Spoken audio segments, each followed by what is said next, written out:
Everything I buy it for gains. There's no coins like cheap coins. Would you like to learn about 5 cryptocurrencies that you could DCA in from today and make retirement money?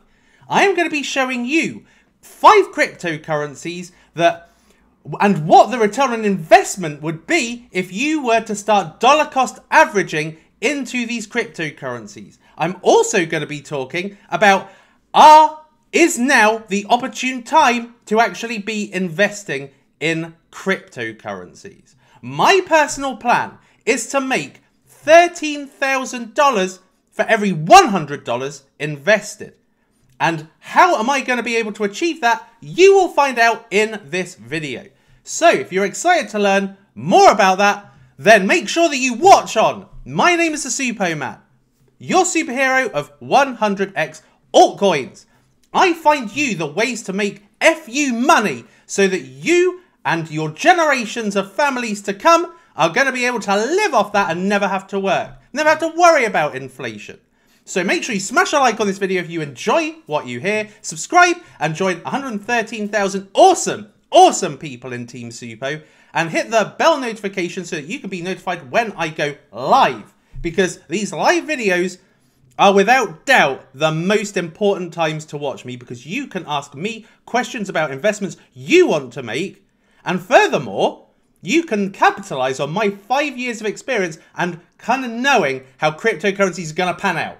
All right, because you may be invested in something that you think is absolutely incredible, but I will tell you probably otherwise. Now, let me just share this over to the good people of the Twitterverse, because they won't always get notifications. So, and also let me make sure, yes, I sound like I'm ready to go, etc., etc. So, this is my personal plan. My plan is to make $13,000 for every $100 invested in this bear market. I personally believe that we are going to be able to make generational wealth in this period now, between now and the halving, and during this macro mixed with crypto bear market. I think it's going to open out the best ever prices and best ever returns on investment that you will ever see in history. So, if we have a look and see where we are at right now, what we can see is that the market cap has dwindled down to well under 1 trillion. If you have been watching me, you will have been expecting this. If you have been watching me, you'll know why this is happening. But I have to admit that I am personally quite surprised by what happened yesterday. So yesterday, the PCE figures came out, the Personal Consumption Expenditures Price Index. Now, this is what the Fed apparently look at properly in terms of deciding what to do with the Fed funds rate. It isn't the CPI figures. The CPI figures are going to be coming out on September the 13th. But normally, the Fed look at these figures here to determine what they do with the Fed funds rate, whether it gets aggressive, whether it gets tempered down. Now, what was released yesterday was that the PCE index went down. Now, 6.8 was the last reading in June 2022, but July it went down significantly to May and April figures, showing that we have potentially hit a peak inflation. Now, the market looks for any opportunity right now to be able to long and short the market, and this, I personally believe, was a perfect opportunity to long the market.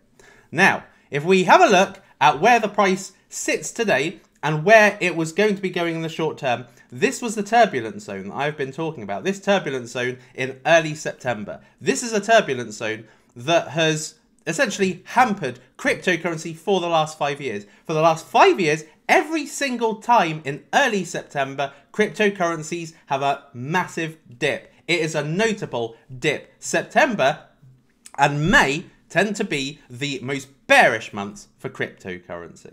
So this was a turbulence zone which I anticipated cryptos would fall at. Now, they fell much earlier. I explained why I believe that happened. Now, Yesterday, when the PCE figure came out, what happened was the market went from 20,900 to 21,900. It essentially shot up $1,000. The Bitcoin price went up $1,000. It happened immediately. And then also what happened immediately is it went right back down to $21,000. And now we are sitting in the low 20,000 zone. Why? Why has that happened considering positive figures? Well, the reason why is because of what Jerome Powell said at this meeting. Okay, so he gave a speech after the PCE figures were released. The PCE figures sent the markets going up, and then Jerome Powell sent the markets tumbling badly.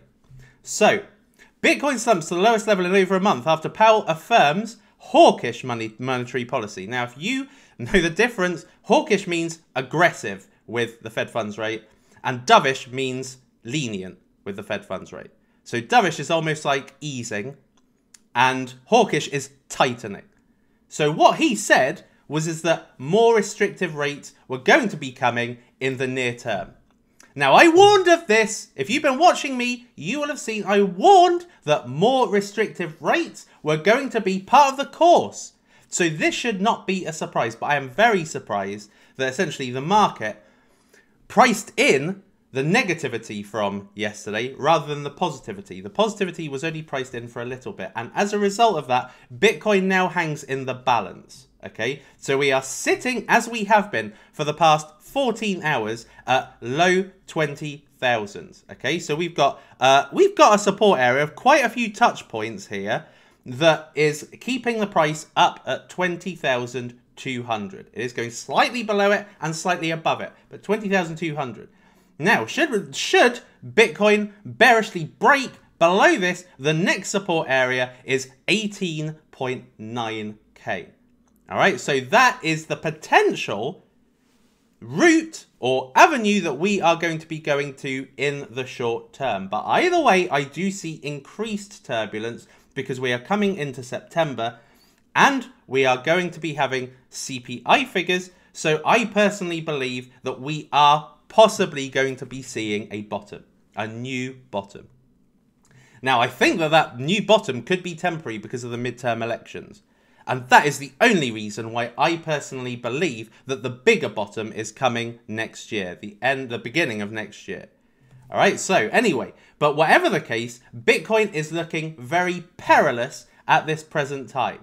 Now, what Powell said is that reducing inflation is likely to require a sustained period of below trend growth with higher interest rates, slower growth, and a softer labour market conditions to bring down inflation. And this is going to bring pain to households and businesses. Again, like I said, a lot of this rationale is what I have been predicting for months. For 2 months now, I have been saying this exact thing, where essentially the normal retail investor is going to realise that the assets that they hold in whatever stocks or cryptos is that they may as well sell it because we are in for some very tough times, particularly as we are moving into the winter season. And that is why I believe Q1 2023 is going to be the harshest of market conditions, because it's going to be an increase in energy rates, in gas and electric. It's going to be where a recession is more than likely actually felt, more than likely actually announced, because all the midterm elections is finished. There's no need to be positive about the market, no need to try and win the voters' favour anymore. It's essentially going to be a free-for-all, a sell-off. And, you know, we are seeing this in the prices of luxury items, luxury cars, luxury watches. They are going down and down. Households are going down and down. There aren't enough buyers. As a result of that, and the interest rate is terrible if you're wanting to be a new buyer, the inflation has stopped new buyers from being attracted to buying houses. So property prices are going down. Property giants are going to go down. It's happening in China. It's happening in the US. It's happening in the UK. Inflation is increasing in the UK. We've got tension building in China with Taiwan. We've got war with Russia and Ukraine. And I think all of those are going to combine to make a perfect storm Q1 2023. That's what I personally think. However, that does not negate that there are times to dollar cost average in. Now, I was also saying that the fear was way too high. It was 45 the other day, and I said that needs to come down again. Well, the fear needs to go up. So the fear had tempered down. We're at 45. We're nearly in neutral zone. And now we are going back, headed back towards a higher fear zone. Now, El Capo, who is one of the major bears on crypto Twitter, and I have been watching him, he seems to think and maintains that there is a short-term spike coming for Bitcoin. So he has used a couple of graphs to say how where we are right now, is very similar to where we have been in the past. So we would be around about here. So we'd probably go up a bit more. That's actually not a very good graph. And then another one, which he has said here. So this is where we are now, compared to where we were in another time frame. And then what happened is that we actually went much higher. So he believes that we are going to go high again. So I believe he thinks 25.5. In which case, dollar cost averaging may not be a bad idea at this point. Now, I did do some dollar cost averaging. So I did some buys last night, as you can see. At 1:28 a.m. UK time, I did 3 buys. Okay, so I bought some Moonbeam at just under 55 cents. I bought some Decentraland under 77 cents. And I bought Gala under 5 cents. Okay, quite a bit under 5 cents. Now, they are very small buys. Okay, so this is like, 3-figure buys. They are not big buys at all. So, but I am preparing for just in case we have some upside, that there can be some exploitative opportunities there. But I personally think that we are still going to go much further down. Much further down.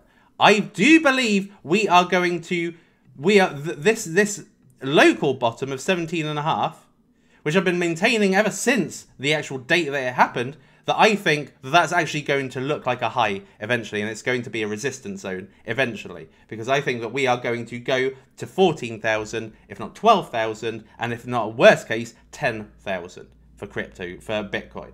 Now, if that happens, our altcoins are going to be absolutely ruined. And the newer the altcoin, the less kind of established the altcoin, the bigger the drop is going to be. Because people are going to be more scared about the riskier assets than the safer assets. If you hold BNB, Ethereum, Bitcoin, Solana, Gala, you're going to be less scared because they have consistently very high volume, institutional volume. Whereas smaller altcoins, the volume gets rapidly decreased, and people get scared off. People think, right, okay, this is going to have a much harder time being able to hit the highs of previous, being able to even go back to a high of any form of high, and so people will start selling off. And this is why I have stayed away from riskier altcoins in this period, because it's not the safe play. It's not the safe play. The safer play of getting into altcoins is when we do see some form of bottom. And that I don't think will be until next year. And so once Bitcoin does hit about 12K, that would be when I start dollar cost averaging into riskier coins. Because at this point, you're going to make a massive loss, I personally believe. Even if you buy now and and then the market has some kind of phantom rally, some phantom bear market rally, where it shoots up, and that coin goes up 2x, I think it's going to lose another 10x. So it's not a good time to be investing into the smaller coins. And that's what I maintain at this present time. So I've been dollar cost averaging into coins I really like. And my basis on these dollar cost averages, this is the lowest price I've bought Glimmer on an open exchange. I have obviously bought Glimmer for 32.5 cents via Convergence. But I am looking to just increase my position. Okay, I'm doing small buys, but ultimately dollar cost averaging into much lower prices with bigger amounts, and therefore, cancelling out some of the higher prices I may be buying at. But I'm buying this because it's just kind of a banker, right? I like having just increased exposure, particularly as we are entering the midterm elections period. But what I can safely say is that the number of addresses with around about 1 Bitcoin is increasing. With the low amounts of Bitcoin, the actual amounts of Bitcoin, amounts of hodlers is increasing. So at this point, people are dollar cost averaging. It is a good time to dollar cost average, but very, in my opinion, very small averages. Okay, small dollar cost averaging. So if you have a pot of 10,000, then I would say start dollar cost averaging maybe $100, $100 batches. I would not say go 1,000, go 2,000. Not at this point. Not at this point, personally. I would kind of go 100. And if it goes down, another 100. Down, another 100. So you're pacing yourself. You're not just going all in. You're not just prematurely ejaculating. Because that is no fun. Well, it can be fun. Just not for the woman. Anyway. So, before I move on to the 5 cryptocurrencies, let's take some questions, see what you guys are saying. As I see there's a couple of super chats, so I don't want to be ignorant. Dion Sawyers, love you, bro. Sending love from down under. Do you come from a land down under? Good to see you, Dion. I'm glad that you are here. Haven't seen you actually in ages. Delulio, Near, Aurora versus Dot, Glimmer versus Cosmos, Evmos. Rank them using your system. So, okay, so Aurora, yeah, okay, it kind of falls under the same type of cryptocurrency as Glimmer and Evmos. Essentially, it's the EVM compatible bridge for the layer 1 protocol, either Near or Cosmos, and it's essentially the smart contracts layer for Ethereum and for Ethereum compatible dApps. So yeah, Near, Aurora, Dot, Glimmer, Cosmos, Evmos. So my personal opinion is Dot obviously is the best of that lot, because Dot has the most amount of developers, the most amount of activity, the most amount of institutional investors. It's definitely the strongest asset of all 3. Maybe it's not got as much gains potential as Near, but it's definitely the stronger. And as a result of that, strengthens Glimmer. Then I would say Near. Near is definitely the Solana of the future. Aurora, I'm not keen on. I've got to be honest, I'm not keen on. But Near, I think, is certainly very, very promising. And Aurora may be a good outside bet. Cosmos, obviously, is kind of seen as a very strong Dot competitor in the layer 0 category. And of course, Evmos is the Ethereum compatible layer for Cosmos. The kind of layer 1 for Cosmos. So I would say Dot, Near, Cosmos. And then as a result of that, Glimmer, Aurora, Evmos. Not a massive fan of Evmos, but I am considering taking a position in it just to have some exposure to it, because I think it may have some promise at some point. So thank you for the question. I always call you Delulu, so I hope you don't mind that, but that is a very good question, actually. So, now what's your view on Dogechain from Carlos? Yeah, I think Dogechain kind of sits in the same kind of play as Cult, Shiba Inu. It's kind of a very, very exciting degen play that is probably likely to garner a massive degen community. Is Dogechain now on here? Yes, it is. So yeah, so Dogechain, as you can see, look at that volume. That volume is the equivalent to, oh, it went down by 4 times. This is the equivalent of Shiba Inu back in the day, back in the very old days. Okay, so this 0.0008, now it's 0.02. So 0.002. So that has gone up. What is that? 8x? Don't know, but that's quite a sizable increase anyway. So I wouldn't be getting into it at, well, I don't know actually. Would I not be getting into it at this stage? Maybe I might want some exposure, but I would want to get that exposure at a time when it wasn't up 46%. But it's definitely a degen play. It's definitely going up while the market's going down, and this will more than likely go up if the market went up as well. Because this just looks like the new Shiba Inu, the new cult at the moment. And the volume is ginormous. Yeah, I was telling you about Dogechain, a few weeks ago. And if you kept up to date with the Dogechain community, then you could have got into this. It seemed like a surefire win. But as far as I was concerned... So Dogechain, if you don't know what it is essentially a layer 2. It's meant to be like the Shibarium. So obviously Shiba Inu runs on Ethereum. And then the Shibarium is like a layer 2 solution for Shiba Inu assets to be able to run much quicker, but still be on the Ethereum blockchain. Dogechain is exactly the same. It's a layer 2 for the Dogecoin, but unofficially. So Shiba Inu and Shibarium are actually the same project, the same vision, essentially. It's coming out of the same origin. Whereas Dogechain is a completely separate It's a separate entity that is capitalizing on the, the kind of success of Doge and the massive community of Doge. Hence why we've got this insane volume. So yeah, Dogechain is definitely I would say the degen play of this current period in the cryptocurrency market. So I like it, but I would want to get into it, get exposure to it at a lower price, and at a time it wasn't thriving massively. So when it goes a bit quiet, which it tends to, where does algo come into your blockchain ranking? It doesn't, if I'm honest with you. It doesn't even feature.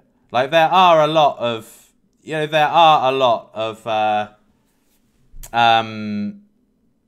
ones. You gotta just pick. Okay, you can't be invested in all.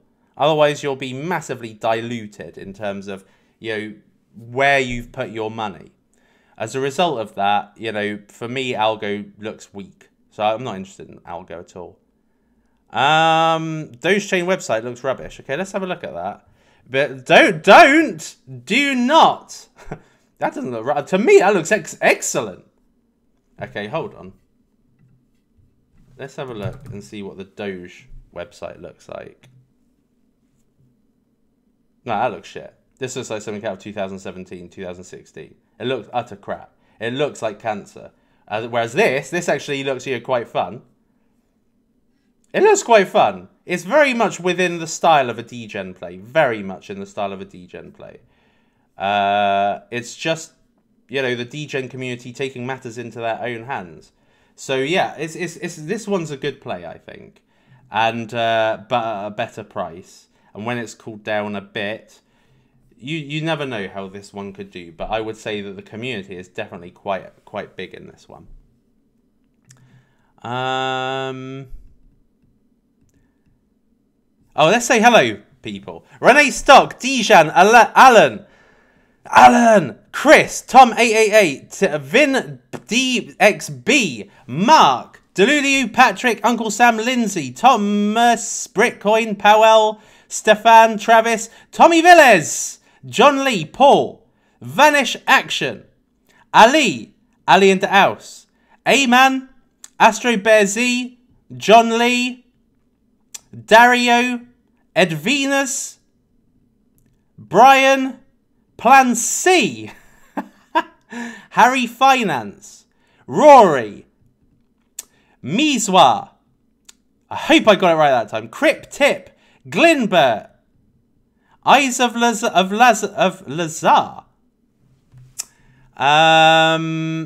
Alturo, John Brady, Junebug Smith, good to see you guys, AP Finance, Maritus, Crazy But True, Alicia, Crypto Fly, Monica, Lindsay Clark, Wanye West, Cryptonymous. Good to see you guys. Right, okay. So, and then Skeetin, Jason, Ken.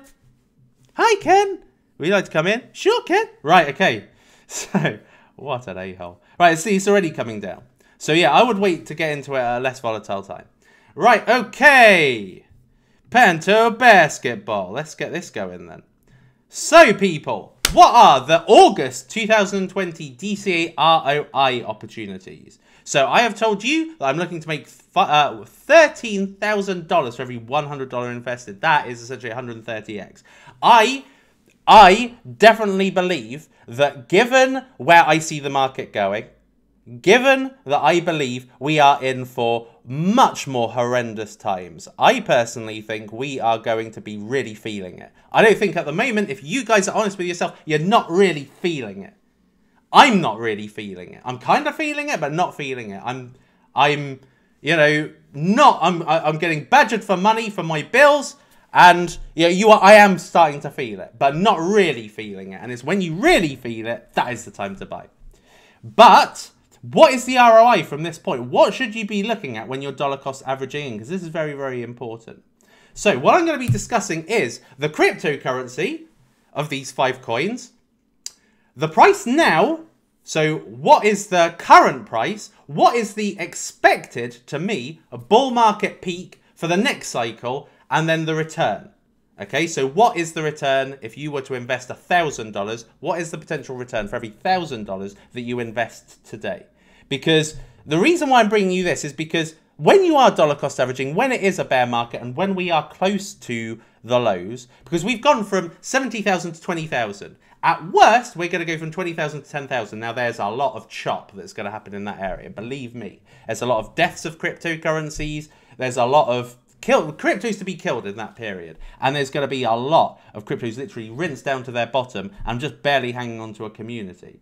But in the main, you know, most cryptocurrencies that are strong, have strong community, strong fundamentals, strong VCs, have got fantastic money flow. These cryptocurrencies are likely to massively peak from where they are now, even though they are going to go down much lower. So what is the return on investment? So I hope that I've brought that to you quite well. So in anticipation of this, if we could all have a smashing of the old likey. So look at this. This is how you do it. You're watching me right now. Just literally take a second as we speak, smash that like button. I would be very appreciative of that. It's a very small gesture, but actually incredibly significant to what it does. So anyway, let's go from number 5, and I hope that I did this in the right order. In number 5, we have got Elrond. Elrond today is $50. I personally want to buy Elrond around about $15 to $20. And I think that if Bitcoin goes down another 50% from here, then that $15 I think is potentially a cinch. So on an assumption that we bottom quite majorly, I think we're going to hit $15, if not more than that, because Bitcoin would go down half. That means altcoins would go down 3 times. So from $50, that would be $12.50. So I reckon $15 is achievable. Now in the bull peak, this previously hit $560, nearly $600 in the last bull market. So for $1,000, considering that at the point it reaches the next peak, it will have had way more adoption, way more dApps being built, and way more of an ecosystem. In fact, I expect for Elrond to be fully matured by the time we get to the next bull market peak. And at the same time, because of the way that Elrond works, which is essentially a burning mechanism, a bit like Ethereum, then the inflation's very low for Elrond. So it's got very low inflation and a fixed supply, which means that eventually it's going to go deflationary. But in the meantime, it's going to be low inflation. As a result of that, I expect it to be appreciative when the bull market comes back. And this is one of the key layer ones. It's a layer one that has got very fast finality, very fast transaction speed, and it's a store of value, which makes it actually perfect as far as being one of the best deflationary kind of cryptocurrencies you can get in for the long term. So this would present, for every $1,000 that you invest today, $20,000 return. That's pretty good. You know, you want to make $20,000 a year's salary? Well, for some people. Then you can make it when buying today and waiting probably 3 years until that $1,000 is achieved. So that would make it $20,000, all right? Now, if you were to get in later on down the line, then for every $1,000, it's more likely to be $50,000 to $60,000. Okay, so therefore, I am leaving my bigger bulk buys for later on down the line. But still, that is a fantastic ROI. In at number 4, we have got Polkadot. Now, Polkadot, like I said in the last video, I think is one of the key infrastructures that exist in cryptocurrency. It's got probably the most venture capitalists invested in it. The ones that they missed the boat on Ethereum, missed the boat on Bitcoin, they're not going to miss the boat on Polkadot. Polkadot is just behind Ethereum in terms of development and activity. Polkadot has also got a burning mechanism in the sense of locking up DOT for, it's not really burning, but it's taking it essentially out of supply, locking up DOT for the purposes of getting involved in parachain auctions, right? So Polkadot will have that mechanism going at the same time as high utility, high usage, the usage of Polkadot as a gas currency. So as a result of that, I anticipate that Polkadot is going to have a giant run. It is going to go to $150. The peak it actually got to was, I think, $50, which I think was very, very modest. You know, this should have been 150 cryptocurrency. However, it was hampered by not doing the most bullish things at the most bullish time like Kusama did.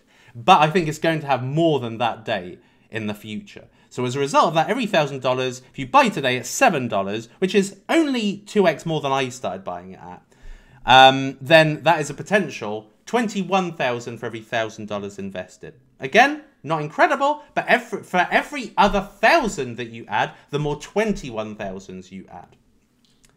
In at number 3, we have got my favorite, Moonbeam. Moonbeam is the layer 1 infrastructure for Polkadot. As a result of Polkadot increasing in its adoption and its usage, so then will the community flood to Moonbeam, because this is where you'll have the EVM compatible apps for the Polkadot ecosystem. So essentially, if you've got an Ethereum app you want to run on Polkadot, you use Moonbeam. You don't use Polkadot, you use Moonbeam. So as a result of that, I see Moonbeam having fantastic adoption later. It's also a connective app. It's going to be used for Web3. So Web3 is one of the narratives, one of the future mega narratives. So Web3 is essentially creating a decentralized internet where you don't need your user details. You can access it from any browser, any app, from any browser. And if you want to have a multi-blockchain enabled app, so if you want to have a dApp that enables payments in assets on Ethereum, on Moonbeam, on Near, on Binance Smart Chain, on Solana, Moonbeam is your choice. So as a result of that, Moonbeam, I think, is the one people are not talking about right now that is a major player for the future. So I believe for every $1,000 invested, it would make $27,000 in the future. Now, you're probably wondering, why is the bull peak at 15? Essentially, why is because as cryptos get taken down, massively down, they're getting chopped. Okay, so not long ago, Moonbeam was $1. It's now 55 cents. Eventually, it's going to be 25 cents. It could get down to 10 cents. So it's going to get major chop. So as a result of that, the bricks that are needed to be kind of erected to make it go up is going to be much harder for it to get from 10 cents to $100. That's 1,000x. That's just not going to happen in one cycle. Now, Moonbeam, I think, is going to be a multi-cycle hold, but I am going to conservatively predict a lower all-time high than Moonbeam has actually achieved, which is over $20 in some exchanges, $400, and $60 and $90 I've seen people were able to sell Moonbeam at when it first launched. So $15 actually is very, very conservative, but at the same time, from where I see Moonbeam going down to, I think it's going to take a lot of bricks to get it up to $15. So, but I do foresee it happening. Moonbeam is a key player.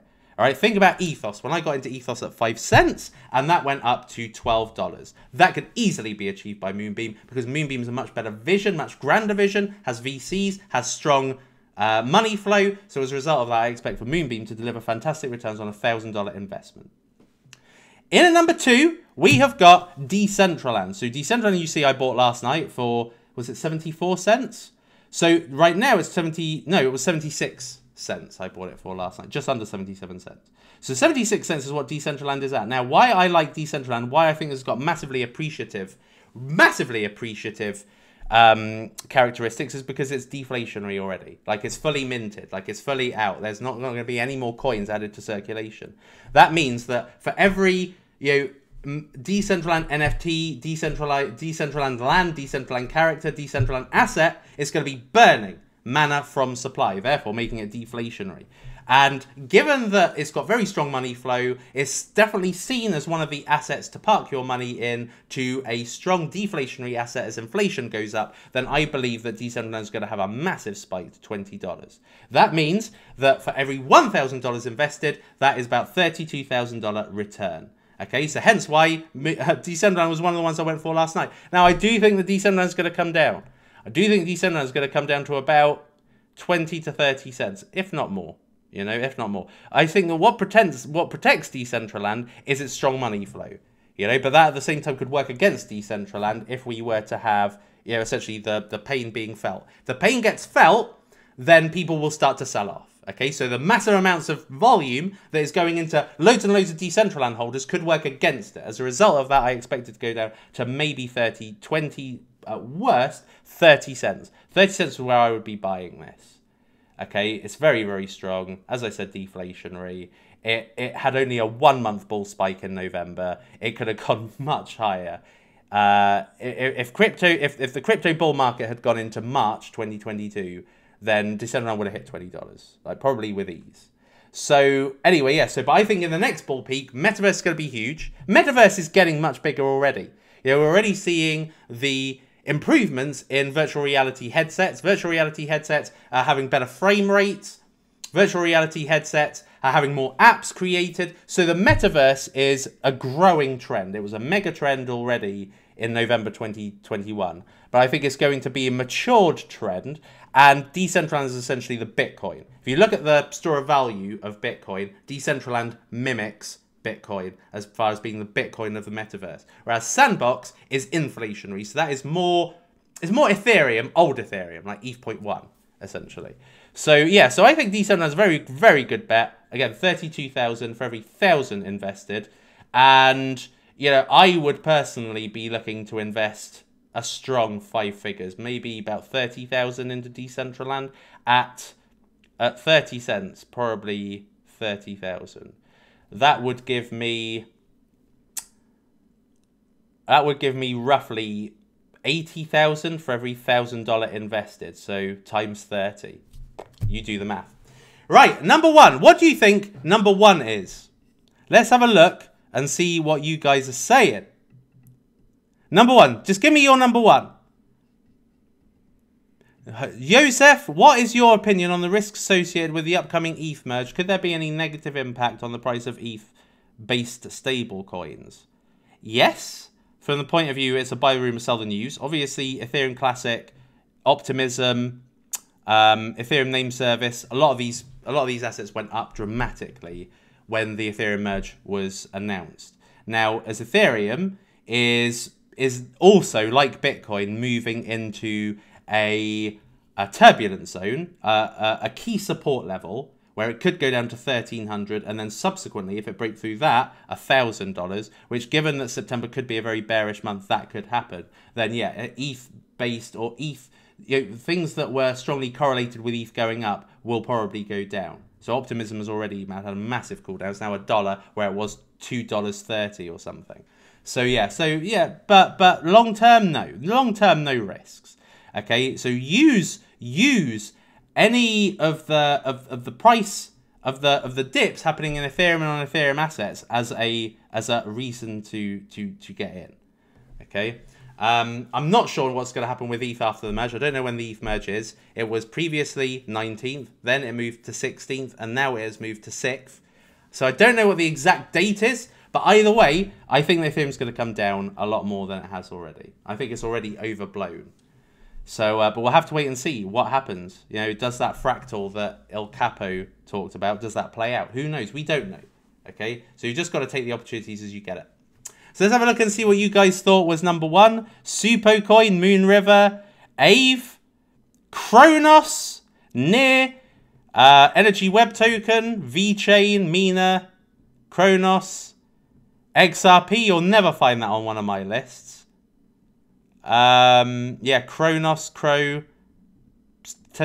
Near and Kronos, and Cadena are the most popular choices. Okay, there's a super chat. Do you still stand by Convergence? No, I'm not bullish on it, but I'm still hodling it. Also, do you think Cardano would be good to DCA? Yes, but similar, you know, exact similar mechanism, you know, exact similar strategies to what I've been telling you about other strong coins. I think it's going to go down probably another 2/3. You know, we are undoubtedly going to see real pain felt. We haven't felt it so far. So I think the Cardano is going to go down probably to about 15 cents, in which case, good one to get in. Right, okay, this will surprise you then, people. This will surprise you, because it is not Kronos. Or isn't it? In at number one, we have got Gala. Gala. So, Gala achieved $1 in the last bull run, and Gala had one app at that point, okay? Now, Gala, I think, over the course of time, are going to have multiple apps, multiple passive income opportunities, meaning people are going to want to buy Gala, all right? People are going to want to invest in the next, I suppose, the next Epic Games, or the next Konami, or you know, I'm out of touch with the big development houses, but I think probably Epic Games is the most recent. Now, Gala is the Bitcoin of games development cryptocurrencies. And as I said, it reached $1, okay, in the last bull rally. Now, I think it's going to have much stronger fundamentals when it comes to the next bull rally. People are going to be coming to this for play-to-earn games. It's going to have I think it's going to have a consortium of play-to-earn games. As a result of that, I foresee that it's going to have a very strong bull market peak next time round. So this is why I invested in Gala, even though I think that Gala is going to go down to kind of 2 cents, 1.5 cents. In which case, that's where I'm going to make my biggest buys. If Gala goes down to 1.5 cents, that is essentially $150,000 for every $1,000 invested. Okay, so that is why Gala is my main pick. Gala, I think, is massively overlooked at the moment. And I think that's going to be what leads to the price falling down. But Gala, I think, is very, very strong. It's got a lot of institutional investors interested in it. It's going to be, like Decentraland and Sandbox, it's going to be kind of the leader of the area that it controls. And previously, it was Axie Infinity. Next is going to be Gala, because Gala allows you to hedge your bets with multiple play-to-earn games. So as a result of that, I think Gala is going to be very strong. It's going to eclipse its previous all-time high. So as a result of that, for every $1,000 invested, even $100, so every $100 invested, $5,400. For every $1,000 invested, $54,000. So there we are, people. There is your list. There we are, people. Hold me to it in years to come. I'm sure you will anyway. Right, okay, so now let's take your questions. And it's not... I'll tell you why Kronos didn't make the list. The reason why is because where it sits right now. So where it sits right now, it would be a mere 20x. Okay, so it would be roughly the bottom asset on this slide. So it would be, yeah, it would be exactly the same as Elrond at this present time. I think Kronos needs to fall a lot further. You know, at this present time, is it still over 12 cents? Yeah, it's still over 12 cents, which to me does not make the best sense. Okay, so if it's going to achieve the 250 I predicted at 12 cents, 12.3 cents, it's just over 20x. So it's about the same as Elrond. So that's why Kronos did not make that list. But I do think it's going to have very, very good gains potential down the line. But at this stage, I don't think it's strong enough, really. Right, okay, let me take some super chats. I'm seeing them flooding in.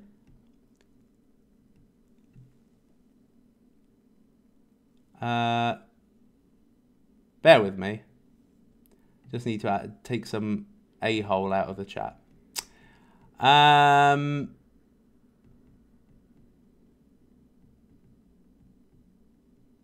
Thoughts on Tectum? Seems shite, but a great website. I've heard of it. I don't know what it is.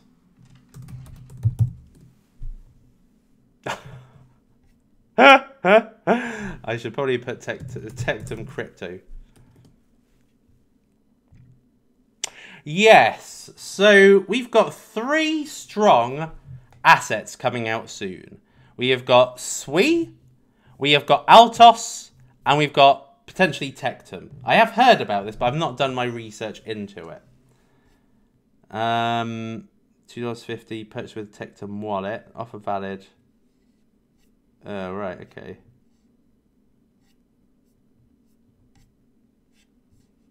And look, to me, on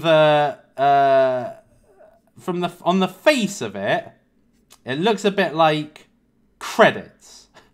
If you remember credits were saying 1 million transactions per second, fastest blockchain ever, and ended up being a load of guff, basically. And the initial pre-sale phase had a price of $1 and 2.5 million. Does that mean that it was valued at 2.5 million? Now it's 250. Go away. Now it's 250. That probably means that it's 6 million market cap. I don't know. Haven't done any research into it. But this is one I've definitely heard about. But no, I think the website looks good actually. Yeah, great website. Yeah, I don't know. I don't know. I'd have to research into it. Alonso, Vega, super.com bubble and total crypto are moving the same. And also we're the same amount on top 3 trillion, also same movements. Yeah, I do think that we have been in a bubble territory. You know, we've had filthy money in crypto. We've been lucky. I don't think we really realized it because we had, you know, two significant bull seasons in the last cycle. We had February to April 2021, and then we had September to November 2021. So basically, in combination, like 4 months, really. Not a big deal. However, filthy money came in that period, and a lot of coins that should be dead now are still alive. So I think we are in the same territory, and I do think we're making advances towards a mega crash, which I have been predicting for some time. I think that we're going to go to maybe, you know, 400 to 500 billion as a total market cap before subsequently going to 10 to 15 trillion. Okay, so if not more, maybe 20 trillion. So I think the market is gonna have an ultimate 20x, but I think we're gonna cut out the shit, and then the money flow is going to be more pure. So it's not going to be money flow going into shit. It's going to be money flow going into the strong assets. Hence why this is the opportunity of a lifetime, because you can get into the assets that get incredible money flow at a very cheap price, and then when the money flow is more concentrated and the multipliers come in, then you're going to make savage cash, basically. But I think that you've got to let go of some of the, not necessarily, I think you've just got to kind of resign yourself that you're probably going to lose a few of your assets in the mix. Like, you're just going, it's going to be like, you know, there's going to be some casualties. It's like going to war. You're going to have a win. You're going to be a winner, but you're going to have some casualties down the line. So, yeah, you've got to kind of just invest in the strongest troops at the front. Anyway, so yeah, but I do think that we're going to have a bubble bursting, and bubble burst, I said this back in December, which is that the everything bubble is going to burst. Now, the unfortunate thing is that it came much earlier than I anticipated. I thought it was going to come around about the time that quantitative tightening came, which was March. I did not foresee that we were going to have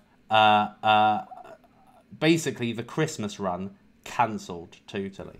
But I do think that we're going to have an everything bubble bursting. Everything. Property, stocks, luxury goods, everything's going to go down. And the problem is that if you sell at the low to buy, let's say, for instance, you want to buy a Rolex, right? You've got enough money to buy a Rolex if you sell a Bitcoin. You're selling Bitcoin at a low while Rolex is at a low, so essentially you're not actually profiting from that. And Bitcoin's more likely to go up dramatically than a Rolex, okay? So really, the time to sell is past, okay? But I do think that obviously you have to take the risk on if you were to sell now. But, moving in from like to like, you're not really making much of a profit. Hence why being in stables for a while was definitely the better option. Any updates on Loon C? Good question. I bought Loon C at the bottom. And I have not looked since. Oh, wow. Look, it's still doing well. It's still 3 zeros, 1. Amazing. And brilliant volume. I don't hear as much about this as I used to. You know, when did I buy this? I bought this around about 13. No, it would have been early. I bought this right at the bottom. A lower price than you see right now. I bought it literally as the mint stopped. Because they were doing a mega mint, a mega pint. They were doing a mega mint of Luna Classic, when it was called Luna. At the time, they were like printing billions. And I literally bought as they stopped. So I really got the bottom. And I'm just going to hodl this. Just going to hodl this for years. You know, at the end of the day, it could make me an insane return. It already has. It's already kind of made me if I put 4,300 divided by 10, well, yeah, it's already made me 4,300 for every $10 invested. That's pretty insane. So I'm just going to keep it in. Who knows where that could go. But I have not looked at anything as far as Terra Luna is concerned. So let me have a look and see the new Terra. How's that doing? Not great.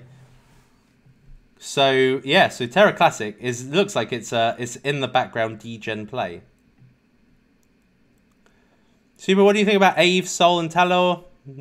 Sol I like, obviously. Ave I like a lot. Talor not a lot. May as well just kind of get into Chainlink at these prices.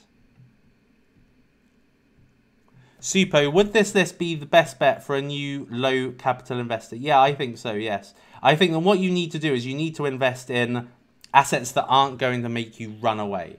Okay, so if I'm honest with you, you know, if you're a new investor and you are investing in very, very micro caps, you've got a very high burn rate.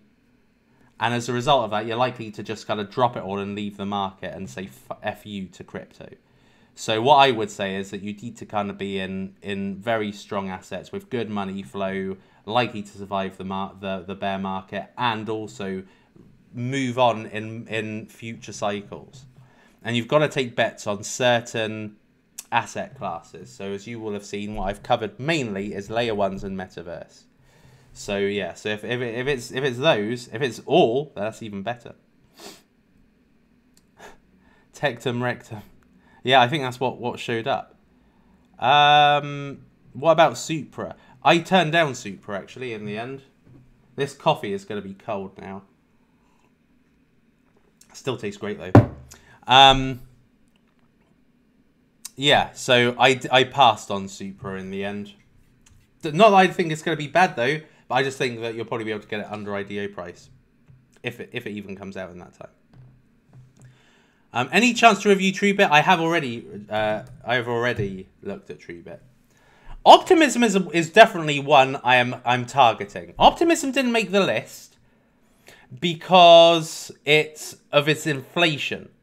So my understanding of its inflation is that it's going to have 1 billion tokens in circulation this time next year, which means that the price doesn't need to go up. The price could stay at $1, and yet the market cap would go to about 1 billion, basically. So yeah, so I think that inflation is going to dilute the price. But Optimism as a project, I think is very strong, has got very good longevity. As I said from the very beginning, it mimics Polygon. Now, Polygon started life as a layer 2. It subsequently became its own ecosystem, whilst also facilitating fast transactions on Ethereum. And it's also built in new features, and it's got a slightly deflationary element to it as well. So Polygon Matic is much stronger in terms of tokenomics. It's much stronger in terms of it's built a lot of value. But Optimism I see as being early stage Matic. So I acquired this, as you'll know. If I look at my orders, Optimism, I got 53 cents. So, yeah, so I would buy Optimism if it goes down much more. And I think there's definitely potential for this to go down to about 30 cents. And Optimism, I just think is very strong and undervalued and overlooked at the moment. I think nobody's really talking about Optimism. And I think it's just really strong. I think it's like Matic, I think it's really strong. I think just what sits in its... I think what is the big flaw or drawback in it is purely the inflation. Otherwise, very active project and very strong. And I think over the course of time is going to develop like Matic did. I think we're only at the very beginning. This is only the beginning of the story. That's what you will never know in cryptocurrency. You like with Matic, for instance, when I invested in Matic, I had no idea it was going to become the behemoth that it has. I thought it had a very strong chance, hence why I was ultra bullish on it right from the beginning. You know, when it was at 0.0004 or whatever, I'm very bullish on Matic. But even me, I didn't know where it was going. I didn't know it would grow to become the monster it has. And that's the thing about long-term investing, is you invest at a low, and then every new vision that they have for it and how they look to better it, improve it, deliver value to investors, you're just sitting for a free ride as it goes up to the top, like I did with Matic. So yeah, Optimism I think is a fantastic project. Just the tokenomics disappoint me. Just disappoints me. But again, you never really know what's going to happen with that. You never really know if they actually may do some kind of burn mechanism, like Matic did. Right, okay, so beauty and health. Is it profitable to invest in Seedify in this moment? No, I don't think so, but that's my personal opinion. You can see the volume's very low. Now, if we look at historical data, I think a few weeks ago,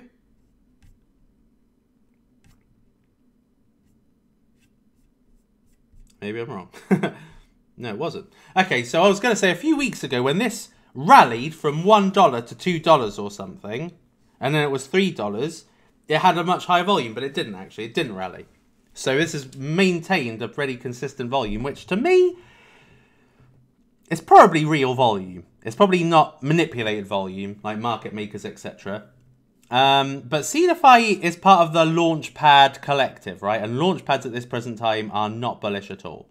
And not only is it not bullish, but I don't think that what's priced into Seedify is a real true bear market. So Launchpads are bull market money-making machines, but they are bear market, you know, massive gaping hole in the bottom of a money bag makers, right? So you will essentially just hemorrhage money out of a Launchpad token in a bear market, the worse it gets. And because we're nowhere near the worst that the market is going to get, I don't think we're anywhere near, you know, the end of Seedify. And Seedify, have I got it up?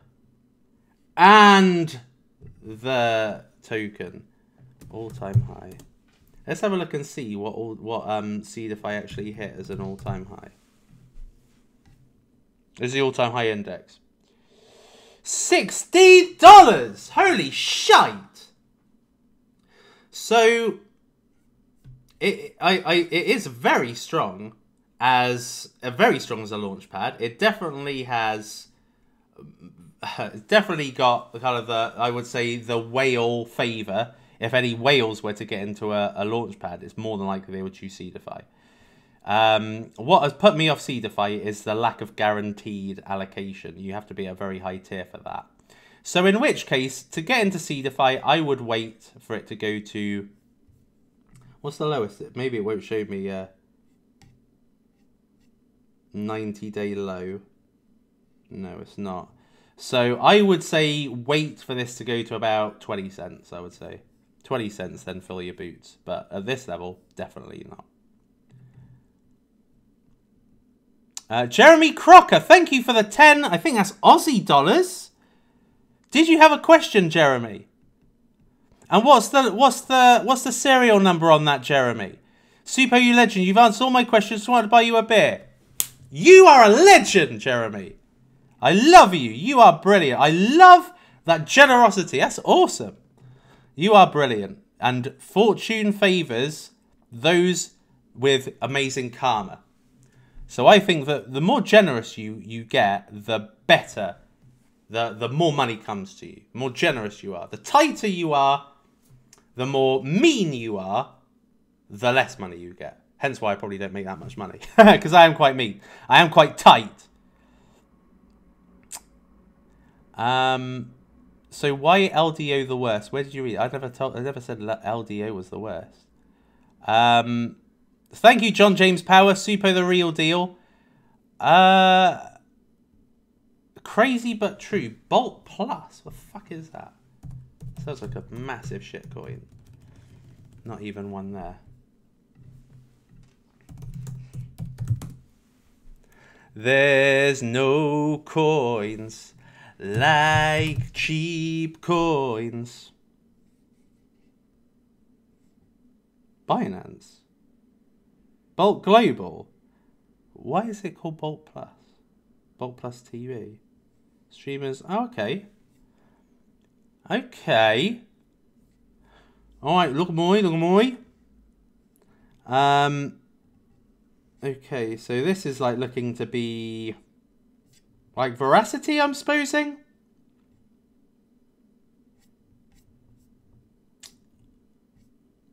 Don't know it. I don't know it, and I don't even know if it's investable, is it? Bolt. I'm taking it as this one. Bolt Global, yeah. Yeah, it looks pretty shit, doesn't it? So I think I'm gonna take a pretty hard pass on that. You missed my super chat. Anon. Let's have a look. Oh yes, so I did. Hey Suppo, I've got a giant future play. Look at Neon Labs EVM of Soul. I don't think it is the EVM of Soul, but oh, I missed an. No, I didn't. Oh, I did. I missed a couple of others. God damn these super chats. Gala, but aren't tokenomics rubbish? They are rubbish, yes. But I do think that utility will surpass supply. Oh man, I've missed a few. For God's sake. Okay, so hold on. So I've answered Junebug Smith. Alonso Vega, is that depends, the total market will go up to 500 billion. I didn't get that question. What do you think about Singularity Net? Old. What the hell? Stupid thing. Right, Singularity. Is that even still around? Oh, obviously. Cold coffee. That's quite nice. In a weird sort of way. Singularity Net. It's one of those really old coins that probably has some trend in terms of, you know, blockchain singularity, I imagine. But, I don't know. It's, it looks like it's been in a no man's land. This has been around since 2017. I remember this from many, many years ago. And until recently, it said, well, it's dwindling volume. It's not a play I would make, personally speaking. How are you physically? So anyway, so Neon... Oh, wait, Neon Labs.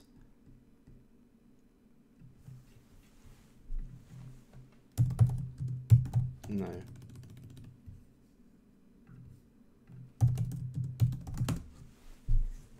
Let's have a look. Ethereum virtual machine, yada, yada, yada. Does Neon Labs have a token? Will be a utility token. Will be used for governance. Grow with the best from 2 chains. Neon is virtual machine for So basically, Neon is like I suppose the Moonbeam, but for Solana. Yeah. Okay. It could be good. Depending on when it comes out, this could be a great bear market opportunity. But I have no idea on release. Is there anything on release?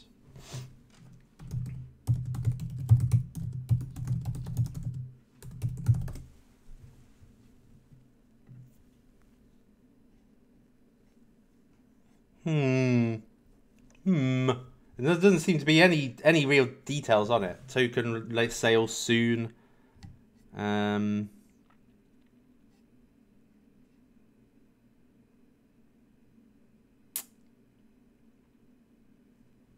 governance tokens aren't that bad. It would be better if it was a gas token, but we'll see. We'll see. But yeah, good shout though. Thank you for letting me know about that one. What do you think about Magic Craft? Not a lot, if I'm honest with you. I think it's pretty poor fundamentals. Just have a look at Magic Craft. I haven't looked at it in ages. Yeah. I mean, it could be an outside bet, but nah, not interested in this shit. Too speculative. Okay.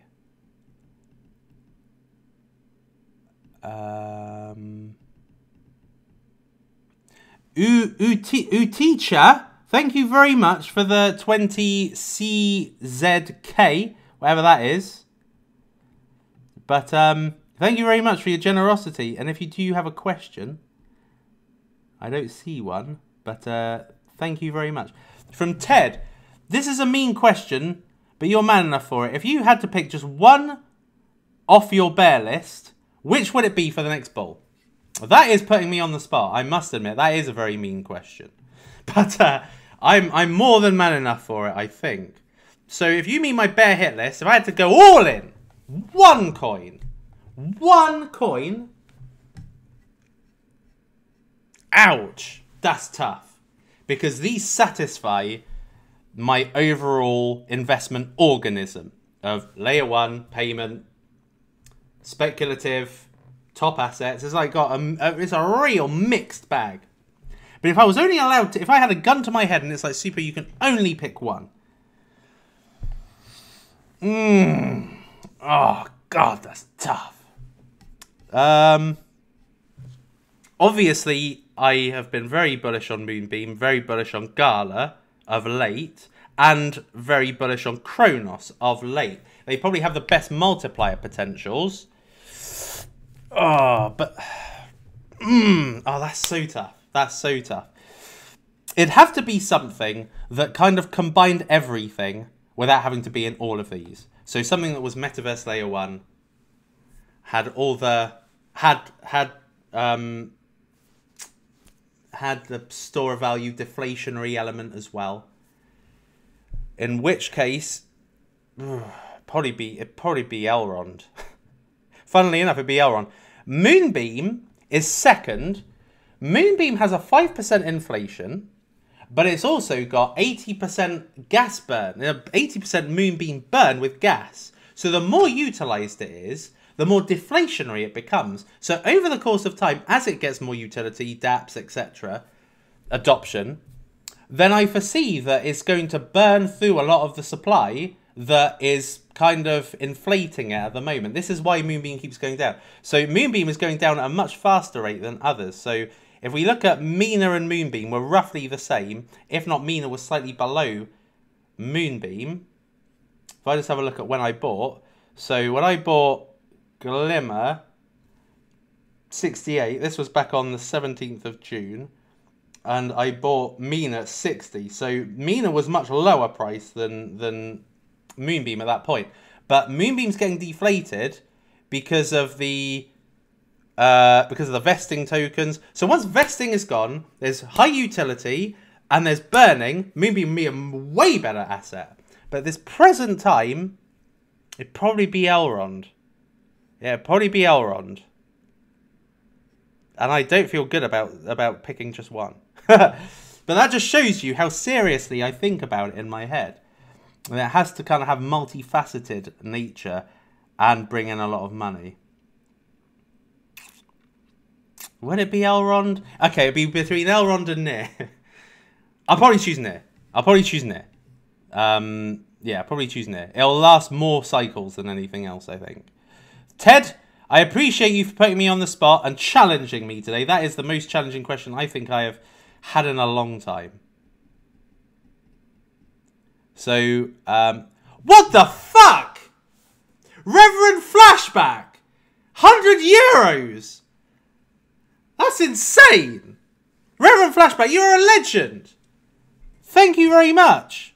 I really appreciate that, Reverend Flashback. That is absolutely insane. I'm going to have to do a dance. Make it worth it for you. Reverend Flashback, what a god. That's insane. Thank you very much. That generosity is flipping insane. I wish 130x on your portfolio. You've got now the Suppo blessing. The body of coins. Amen. Hey Suppo, how is Lola unboxing mining?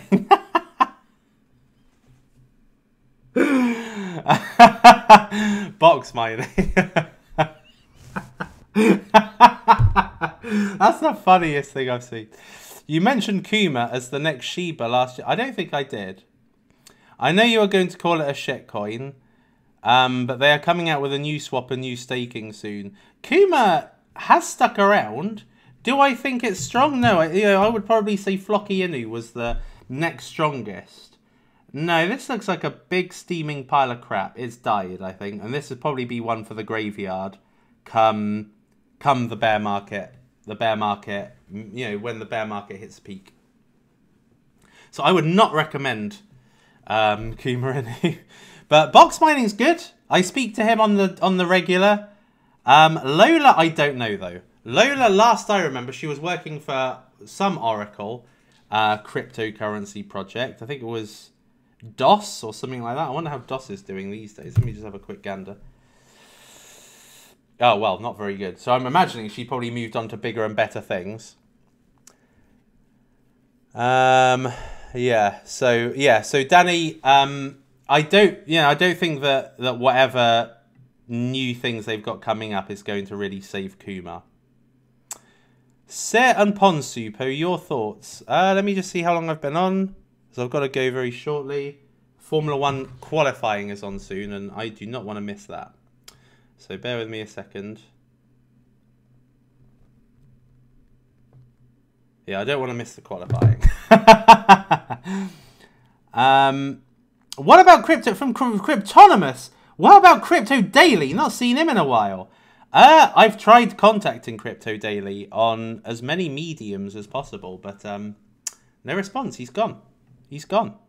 I don't know where, but he has gone. The cuckoo is in the nest. I'm buying your course later. Thank you very much. Hey, Suppo, is Loonstein going to dump with his head and shoulders pattern? Probably. I mean, the market looks like it's being set up for... I haven't looked at the market yet. Throughout the course of this video, 20,200 has held. But if it gets broken, oh, it's going down. Same for Ethereum. So the next support level is where we kind of had this double topping, really. So that would be at 1,200. If this falls through, it'll go down to 1,200. If it falls through that, the next is probably around about this level, 1,034. And then from there, it's free fall. So I'll have to wait and see how it goes. But we're entering into this turbulence zone. Unless crypto can move up, then I think we've got much better prices to coming. Much better prices coming.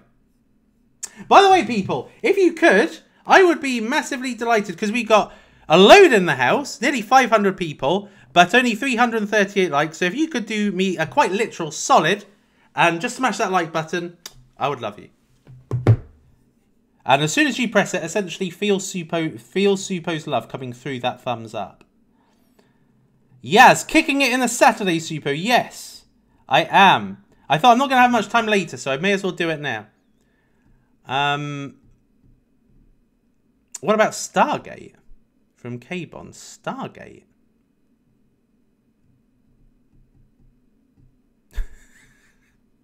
Boxing, mining. That makes me laugh. Right, okay, let me have a look at Stargate. Oh, another one of these wanky thingies. These wanky DeFi things that you don't know if it's going to, like, die in a week's time. Like, I remember one called Liquidity. I don't think it's far different, to be honest. And this, at one point, had, like, $150 million in liquidity. And now, look, it's just, like, dead. So, these DeFi things can be very short-term. So, let me have a look at this.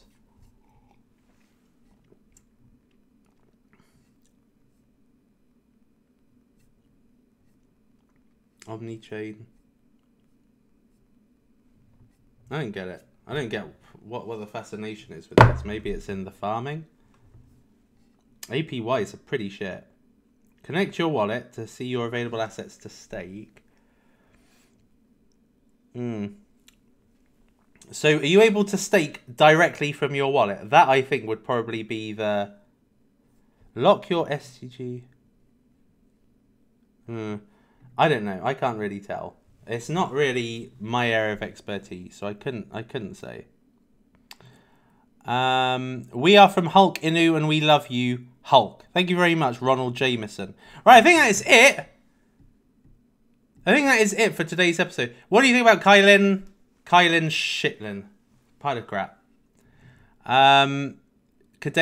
Yeah, Cadena I like. I do like. It's risky, I think. Like, Cadena, I am buying at 130 would be my first dollar cost average. It's still sitting as an open order on Binance, I think. Is it there? No, it's not there. But it's still sitting as an open order. These are my orders already. I've already done these orders, so it may not. These are past orders, so it probably isn't on here. It's sitting as an open order, Cadena, at $1.30, which has not gotten near, but it will. So yeah, so I'm waiting for this to go down to $1.30, and but my major buy price is still 50 cents. Still 50 cents for Cadena. May even be worth. Thank you, Reverend Flashback. You feel the power of my blessing already. I'm glad to hear it. I think that it might be worth even looking into mining Cadena. I'll have a look into it. That's it, I think. So, yeah, so what are we at? Do you have any NFTs, Suppo, from Blockchain Rookie? Yes, I do. And it's quite fair to say that they were a big fat waste of money and led to a big fat loss. So, yeah, I would say that NFTs, really, lesson from that is buy at the bottom of the market. You know, buy NFTs at the bottom of the market. Don't buy them at the top of the market, when I did, basically. So, let's have a look and see how the... That's quite nice. The thing about art is that it's very subjective. I like this. Most people probably wouldn't. And it is very much used for money laundering. So, it's a very risky area to get in. And really, I would say that the best one to... The best way to get into NFTs is to buy something a blue chip or don't bother. I've speculated on a lot of NFTs. I have sold some, I've flipped some, but it wasn't worth it. Women Ape Yacht Club. Interesting. 0.7 of an ETH. 290 ETH. I gotta say that I love the female movement. All right? I don't mean how they move. Well, I do, but no, I mean like the whole. Yeah, I like it. I like boss ladies or whatever they were called, and World of Women and girl bosses, whatever. I love these female NFTs. So they don't look that great though. They look like they were created by the Simpsons creator or something. They look okay, but they don't look like official. So what I would look for is one that's got really rare features. Superwoman, Wonder Woman. That sounds good. Let's have a look at these. Oh, look at that. These are after my own heart. I quite like that one. 2 ETH. I like that one too, actually. I like both of these. Yeah, nice. Yeah, you see, this is a problem with NFTs. They look beautiful. They're beautiful, as Andrew Tate would say. But then you just make a big fat loss on it, and you can never resell it, and you just own something that no one gives a shit about. Whereas something with like Bored Apes, Ethereum name service, you're actually owning something that has some outside value. You know will probably have very lasting value. 77.5 ETH. It was 1,500. 116! Jesus, that's still expensive. And that's the cheapest one. And it looks like ass. Ethereum name service. Yeah. I think somebody already owns Suppoman.eth and all this shit. But yeah, this would probably have some good value actually, for Web3. Right, I think that is it. I think I've said I think that is it for about 5,000 times now. But I am actually going to do it. I'm actually going to make a move now. Super, you said you were going to do Loon C. I already looked at it. Pisslinus Chris. Thank you for the 10 euros. There's loads from Hulkinu now coming in. Larry Potter, Steve Watkins, Bruce Turner. Yes, Pisslinus Chris. The body of coins, you are blessed. Thank you very much for the 10 euros. I appreciate it. Every little helps in this market. Okay, I think that is it. Let's have a look. Yeah, that is it. So I think that today, what I have shown you is a variety of cryptocurrencies that if you were to dollar cost averaging today, you would see that you make a relatively decent return on investment over the course of time, but you'd have to wait for the long term. So DCAing is not a bad strategy. I still think that with very solid coins, which I've taken you through, you're going to make fantastic returns. But are you here for fantastic returns? Are you here for, yeah, I can talk to the person at the bar and say, yeah, I made 20x on this. Or are you really looking for kind of 70 to 100x gains on solid assets with no risk? Because if so, then I think that those opportunities are coming. You know, I think that crypto, Bitcoin, the whole market is poised for much bigger dumps down the line. Whether we have whether we go up in the midterm elections area or not, or whether actually we do the opposite and we have a contrarian view and a contrarian direction. Either way, I foresee that bottomings are going to be much harsher down the line, and you're going to be able to make much better, much more life-changing returns on investment. However, DCAing is not a bad shout. If you see that prices are reaching lower than their local lows, then it's not a bad shout to DCA. But I would say that over the course of time, you can have better, more life-changing opportunities to do so. Nick Star, thank you very much for $10. Appreciate it a lot. So yes, so I think that the time for riches is coming. And it's going exactly on cue.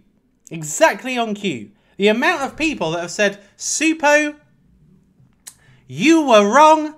We have missed out on all these gains as Bitcoin was going to 24, approaching 25. And people were like, Suppo, the market's rallying. We're going up towards 40K. We're going up to a new bull run. You made us miss out. All those people I had shouting at me and saying that they missed. I was right all along. And we still have not had that bottoming event. And we are so close to it, even though we're in arguably one of the best times for crypto right now. The Ethereum merge should be sending everything up, but it ain't. So it just goes to show that even with that merge, which is probably the most bullish event happening inside of the next 2 weeks, is that crypto is not looking strong. And the economy is looking utterly terrible. And I do foresee that we are going to be feeling a lot of pain, but in that pain is going to come a lot of joy. I love you very much. You have been amazing. Thank you for turning up. Smash the like on your way out if you haven't already. My name is the Suppoman. You are amazing, and I will see you next time. It is lights out.